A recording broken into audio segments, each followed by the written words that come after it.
Hi, Carol. Hi, Mark. I'm going to read you my monologue from my performance at the show called Living With dot dot dot. I'm not an actor, but that'll become obvious. I'm going to read it to you because it's rather lengthy, and I really don't have a good memory. So I walk out on stage, Thelma Houston's um, um, "Don't Leave Me This Way" is playing, and that's a song that David and I used to dance to way back. Anyway, I start out with a definition. The word is resilience, the process of adapting in the face of adversity, trauma, and tragedy. Having tested HIV positive in 1986, many people consider me to be a long term survivor, and I will admit that I survived the early days of the epidemic. But for the first 23 years, that's all I did was survive. See, prior to 1986, David, who was the love of my life, and we had heard about the gay cancer, but falsely believed that there'd be a cure in the not too distant future. We continued doing what we were doing and invited a mistress into our life. Her name was Crystal Meth, but we called her Tina, and she would play a part in my life for the next 25 years. David passed in 1989. By that time, I had seen how this disease could devastate many friends, roommates, and lovers. In 1985, after David and I broke up, I moved back to New Jersey, and I moved in with two guys that I had met in San Diego, John and Luke. They insisted that I go get tested, as they had just been tested themselves not too long ago. When I left Dr. Daniel Brooks' office on West End Avenue, I felt like I was living on the moon. My life was changed forever. Luke was the first of us to get ill. He didn't last very long. He checked into the hospital on a Friday, and I doubt that he lasted a week. John started to fall ill, and I was faced with my own mortality. Luckily, one of his coworkers, Carol, stepped forward, gave up her career, and moved in.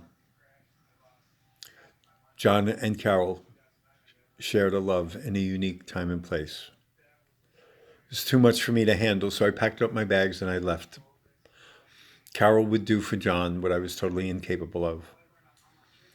She took him to all the doctor's appointments. She was by his side through the chemo and radiation for the KS lesions, the infusions, the vertigo, the bouts of PCP, the seizures that became more frequent. John fought on with Carol by his side. Through the good days in the bed, they never gave up. John passed in November of '92. I don't think I even made it to his funeral. Fear, guilt, and shame consumed me. Tina was there for me a brief time and then left just as she had before. Somewhere in 1995, early 96, I met Mark and Gary. They would help me grieve my eldest sister's passing in 1996. Within months, my bags were packed and I was on the road again, back to the West Coast. It wasn't long before Tina and I became reacquainted. During this time, I had heard of Gary's passing, yet I was totally incapable of being there for my friend Mark. Tina had caught up with me again, and she left, just as she had before. I moved back to the East Coast, carrying heavier bags, hoping to start anew. And there she was, waiting.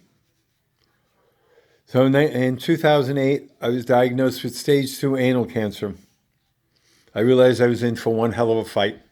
It took 2 years before I was told that I was cancer-free and that I should move on with my life. I said, wait a minute.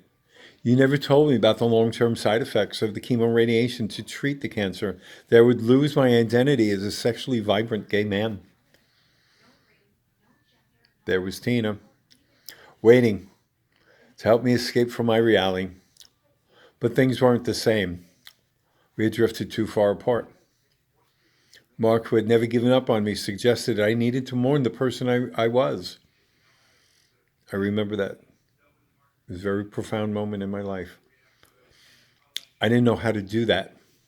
So he directed me to the Body Electric School, which allows us to remember and to come back to a real sense of self and all of its wonder. I was able to take a look at the baggage that I've been carrying around all these years. I returned home a different man.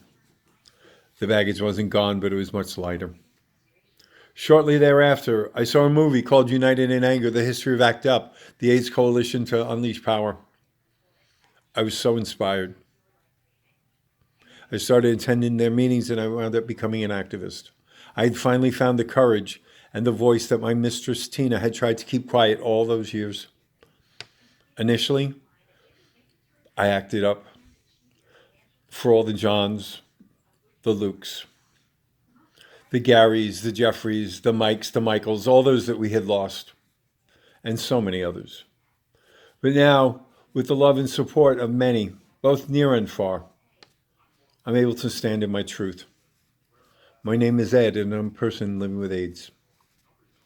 With that, one of the other cast members comes out and again reads the definition of resilience: the process of adapting in the face of adversity, trauma, and tragedy.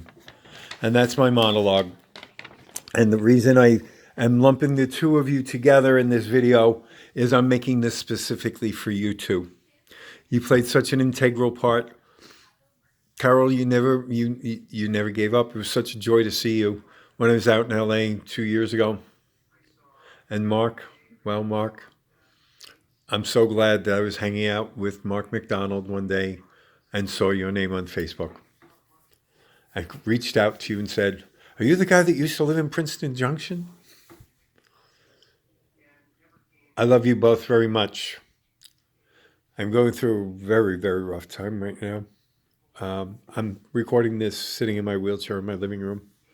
I'm getting better very slowly. I'm fading in and out. This is a really cheesy camera. But I wanted to get this to you.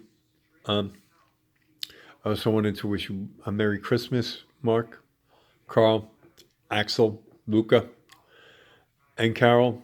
Happy Hanukkah, my love. I hope to make it to the West Coast after all this is over and say hello to you once again. Be well. Happy holidays.